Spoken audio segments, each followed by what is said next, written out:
사인 세타는 뭐 A분의 C, 그 다음에 뭐 코사인 세타는 뭐 A분의 B, A의 B, 뭐 이런 식으로 우리가 외우고 했었잖아요. 탄젠트는 요거고 뭐 이렇게 했잖아요. 1, 2, 3, 뭐 이런 식으로 했었잖아요. 근데 이 원리를 이용하면 우리가 그 C의 길이와 B의 길이를 알 수가 있죠. 그래서 C의 길이라는 거는 A라는 거에 곱하기 사인 세타를 하면 C가 되는 거고, A라는 거에 그 코사인이죠. 네, 코사인 세타를 곱해주면 B라는 길이를 알 수가 있다는 거예요. 그렇죠? 그래서 요 길이와 요 길이를 알면 요 A라는 값이 항상 같다고 했을 때, 그러면 요 사인 세타와 코사인 세타로 해서 요 지점을 찾을 수가 있게 되는 거죠.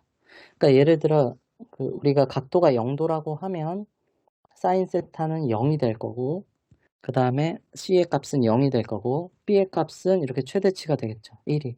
그럼 여기에 위치라는 거고, 예를 들어 뭐 한 45도 각도가 된다 그러면 B의 값은 1보다 좀 작은 값이 되고 C도 좀 작은 값이 돼서 여기에 위치라는 거고, 또 이게 90도가 되면 여기를 위치하는 거고, 이쪽을 위치하는 거고, 이쪽을 위치하는 거고, 이런 식으로 하게 된다는 거죠.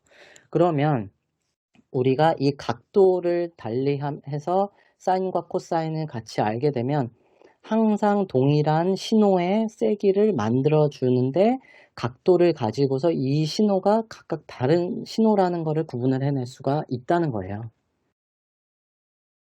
그래서 보시면 사인 세타와 코사인 세타를 가지고 해서 이렇게 두 개를 같이 짬뽕을 두 개를 더해서 신호를 만들면 항상 두 개를 더하면 1이 되는, 항상 1이 되는 값이 나오는 그때 위치를, 그 세타 값을 가지고서 구분을 해낼 수가 있다는 원리인 거죠.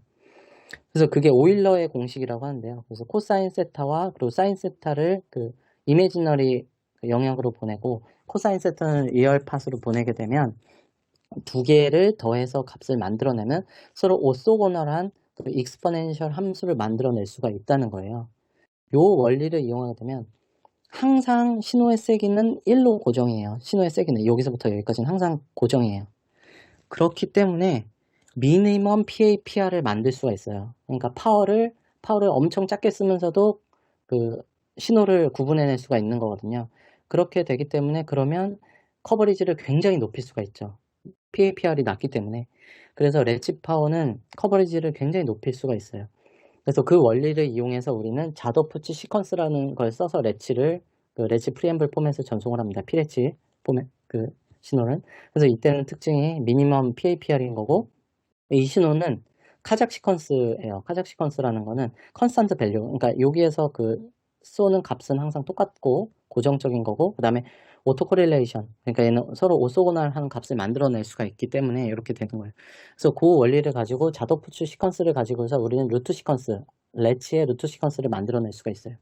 그래서 XU 루트 시퀀스라는 거는 LRA가 이게 루트 시퀀스의 자도푸츠 시퀀스의 랭스거든요. 랭스의 익스포넨셜의 랭스에 각각 했을 때 값을 넣어주면 이게 세트 값이 나오기 때문에 그때 각각 신호가 다른 신호를 다 만들어줄 수가 있다는 거예요. 서로 오소고날 신호를. 그렇게 하게 되면 다양한 신호를 이게 오소고널한 여러 개의 신호를 만들어줄 수가 있는 거고, 거기에다가 추가적으로 우리가 사이클릭 시프트를 하게 되면 더 많은 신호를 만들어낼 수가 있는 거죠. 이런 식으로 해서 피레치 파워에 대해서 일단 제너레이션이 가능한 거고요. 그러면 이런 파워 제너레이션을 가지고서 이런 원리를 이용해서 자더푸츠 시퀀스를 만들어내는데, 자더푸츠 시퀀스는 기본적으로 우리가 롱 시퀀스일 때는 우리가 839 길이의 시퀀스를 사용을 했고, 5G가 오면서 추가 LTE 때도 있긴 했어요. 139짜리의 시퀀스를 이렇게 사용을 하게 되는 거죠. 시퀀스가 길다는 거는 되게 여러 개로 나눠서 쓸 수 있기 때문에 얘는 구분이 훨씬 쉬워져요. 그러니까 커버리지가 넓힐 수가 있겠죠. 쇼 시퀀스를 사용하게 되면 이렇게 드문드문 얘를 구분을 할 수 있는 거여서, 얘 같은 경우는 개수가 줄어드니까, 랭스가 줄어드니까 훨씬 구분할 수 있는, 디코딩 했을 때 서로 구분할 수 있는 구분자가 적어지니까 아무래도 신호가 훨씬 더 커버리지나 이런 건 줄어들 수가 있겠죠. 그래서 시퀀스는 839인 거고, 근데 그때 이런 시퀀스 하나짜리를 만들 수 있는 루트 시퀀스의 개수는 839-1, 139-1에 개수를 만들 수 있다는 거예요. 여기 안에서 839의 시퀀스를 만들 수 있고 그 시퀀스를 만들 수 있는 그런 묶음 단위가 838개를 만들 수 있다는 거예요. 그래서 이렇게 많은 자원을 만들어내서 요 중에 우리가 레치 포맷으로 시퀀스를 사용하고 있는 거죠. 근데 그 5G 릴 16에서는 571짜리 1151짜리가 새로 만들어졌어요. 근데 이건 랭스도 긴데 롱 시퀀스가 아니라 숏 시퀀스를 이렇게 만들어졌죠. 요거는 그래서 그 사용 용도가 보시면 이게 릴리 16의 그 규격에 있는 문서인데요. 그래서 보시면 그 시퀀스 839짜리는 1.25kHz 그 SCS나 5kHz SCS를 만들 수 있고 139짜리는 15kHz, 30kHz, 60kHz, 120kHz로 용으로 사용할 수 있대요. 그리고 571짜리, 1151짜리는 571짜리는 30kHz로만 사용이 가능하고 1151은 15kHz로만 사용이 가능합니다. 이렇게 만들어낼 수 있고 기본적으로 839나 뭐 139나 얘네들은 그 라이센스 채널, 그러니까 우리가 주파수 할당된 대역에서 쓸 수 있는 거고 그 다음에 얘네들은 쉐어드 채널에서 사용을 할 수 있다는 거예요. 얘네들은 139도 당연히 쉐어드를 사용할 수 있는데 그러니까 얘네들은 뭐냐면 NRU용으로 만들어졌다는 거예요. 근데 랭스가 되게 길잖아요. 그러니까 이거 시간 축으로 이렇게 나열을 할 수 있고 주파수 축으로 이렇게 자원을 배치를 해서 만들 수 있게끔 해서 새로 규격이 정의가 됐어요. 그래서 571짜리, 1151짜리는 NRU용으로 이렇게 만들어졌다 라고 보시면 되는데 이거에 대해서 너무 깊이 보시지 마세요. 기본적으로는 839와 139가 기본인 거고 얘는 NRU여서 기본적으로 릴 15에서 적용되고 하는 건 아니에요. 네, 그렇게 보시면 됩니다. 그래서 프리앰블 포맷을 보면 LTE 때는 프리앰블 포맷이 좀 단순했죠. 그래서 이때는 839짜리 롱 시퀀스를 사용을 했던 거고 우리가 기본적으로 프리앰블 포맷 0번을 사용을 하죠. 그래서 이때 길이는 가드 피리오드 길이를 해서 최대 14.5km까지 얘가 가능하다는 거고 접속이. 그리고 우리가 해양 커버리지나 이런 데는 프리앰블 포맷 3을 쓰게 되면 뭐 100km까지도 이렇게 가능한 거죠.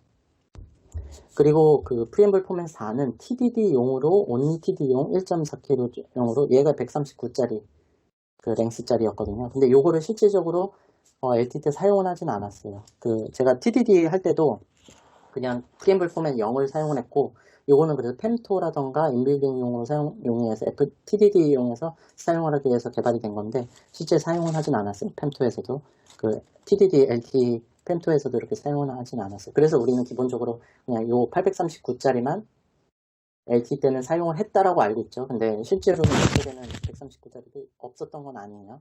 사람들 일반적으로 그렇게 839만 썼다고 생각을 하신 거고. 근데 NR은 어떻게 바뀌었냐면 NR도 839짜리를 사용을 해요. 롱 시퀀스. 그래서 우리가 이건 롱 시퀀스라고 부르는데 근데 번호가 좀 바뀌었죠. 프리앰블 포맷 0번은 LTE 때 0번이랑 거의 동일해요. 같은 거라고 보시면 되고요.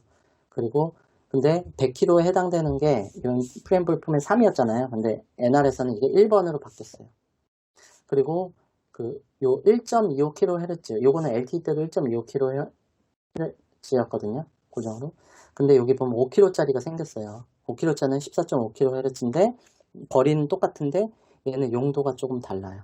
그래서 얘 같은 경우는 용도가 좀 다르게 사용을 하는 건데 하이스피드나 뭐 이런 용으로 하이스피드용으로 도플러 시프트에 훨씬 더 최적화하기 위해서 얘는 만들어진 건데요. 일단 뭐 그런 식으로 있다 정도인데 우리는 지금 롱 시퀀스짜리 사용을 안 하고 다 숏 시퀀스로 3.5에서는 사용을 하죠. 만약에 우리가 LTE 주파수에다가 NR을 깐다 그러면 그때 롱 시퀀스 사용을 할 거고 지금 이렇게 사용을 하게 돼요.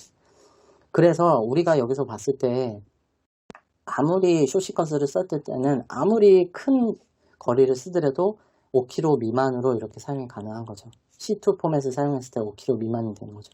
그렇기 때문에 얘 가지고 이제 우리 3.5기가를 가지고 해양 커버리지나 이런 것들은 안 되는 거예요. 불가한 거예요. 해양 커버리지를 얘를 커버를 한다거나 이런 것들은 아예 불가능한 거죠. 타이밍적으로 안 되기 때문에. 그래서 포맷이 되게 많아졌죠. A, B, C 뭐 이런 식으로 이렇게 많아졌죠. 네, 그런 식으로 구성이 되어 있습니다. 그래서 거리는 이 사이즈에 따라서 포맷에 따라서 이렇게 거리가 달라지겠죠. 그리고 우리는 롱 시퀀스를 지금 3.5에서 그럼 사용할 수 있나요? 왜냐면 규격적으로는 그 롱시퀀스가 30kHz짜리도 쓸 수 있다고 되어 있거든요. 우린 사용할 수 없어요. 왜 그러냐면 우리는 DDDFU로 되어 있잖아요. 근데 이 슬롯 하나가 우리는 0.5ms라는 거죠. 근데 롱시퀀스를 사용하려면 기본적으로 1ms를 써야 돼요. 근데 우린 U가 하나가 0.5밖에 없죠. 그러니까 이 안에 집어 넣을 수가 없어요. 그래서 우리는 그 요 0.5ms 안에서 넣을 수 있는 요 포맷을 가지고 우리는 현재 사용을 하고 있다고 보시면 돼요. 그렇게 됩니다. 네, 롱시퀀스는 사용할 수 없죠. 근데 제조사마다 뭐 SCS 15kHz를 쓰고 이런 제조사들이 있긴 해요. 그 데이터는 30kHz로 보내면서 그 레치는 15kHz를 쓰고 뭐 이런 것들은 가능합니다. 그런 것들은 가능한데 롱시퀀스는 우리 지금 구조에서는 사용을 할 수는 없다. 이렇게 알고 계시면 될 것 같아요. 그러니까 커버리지를 이 이상 우리가 더 넓힐 수는 없다 라고 보시면 돼요. 그래서 프리앰블 포맷을 보시면 이게 롱 시퀀스, 그 다음에 숏 시퀀스, 네, 프리앰블, 레치 프리앰블 포맷이 있는 거고, 그래서 이런 식으로 구성이 되는데요. 모양을 보면 C2 같은 경우에 이렇게 S가 4개가 있잖아요. 그래서 실제 그 프리앰블 포맷에 대한 그 랭스 전송은 요거 하나의 전송을 하는 거예요. 그 이 S라는 간격 하나의 전송을 하는데 요거를 리피티션을 하는 거예요. 다 4번. 4번 리피티션을 해서 커버리지를 좀 더 올려주려고 이렇게 하는 거고요. 그 B4는 엄청 리피티션을 많이 하죠. 이렇게. 그런 식이 되는 거고, 그 다음에 뭐 B2를 사용한다 그러면 그것도 리피티션 이렇게 사용을 하죠. 그래서 이 가드 피리오드만큼 거리가 결정이 되는 거죠. 이 커버리지가, 셀 커버리지를 최대한 할 수 있는 만큼. 왜냐면 이게 최대한 밀렸을 때, 그 시간적으로 프로파게이션 딜레이에 의해서 이렇게 늦게 들어왔을 때 이만큼 보상을 해줄 수 있기 때문에 그 정도의 거리들이 해당이 된다는 걸 보시면 알 수 있습니다. 그래서 이게 레시 프리앰블은 CP, 그러니까 시퀀스, 그 다음에 GP, 가드 피리어드 이런 식으로 구성이 되어 있다고 보시면 돼요. 그래서 규격에 그에 대한 거리들이 이렇게 표현이 되어 있어요. 요거는 15kHz 때의 그림이라서 여기가 1mm가 아니라 우리는 여기가 0.5라고 보시면 돼요. 요 위치가. 그러니까 실제 얘네들이 이만큼 반 줄어드는 거라고 보시면 돼요. 그 피레치 리소스 얼로케이션은 139짜리를 사용을 할 때 피레치용으로 SCS를 15kHz를 사용하고 PUSCH용으로 만약에 60kHz를 사용한다 그러면 3RB만 필요해요. 근데 만약에 15kHz에 30kHz면 6RB가 필요하겠죠. 근데 우리가 사용하는 것처럼 30kHz, 30kHz를 사용을 하면 12RB가 필요해요. 그래서 이렇게 어떻게 할당하냐에 따라서 레치용으로 할당되는 RB 자원수가 달라져요. 그러면 28GHz는 120에 120이라고 하면 이때도 12RB가 되는 거겠죠.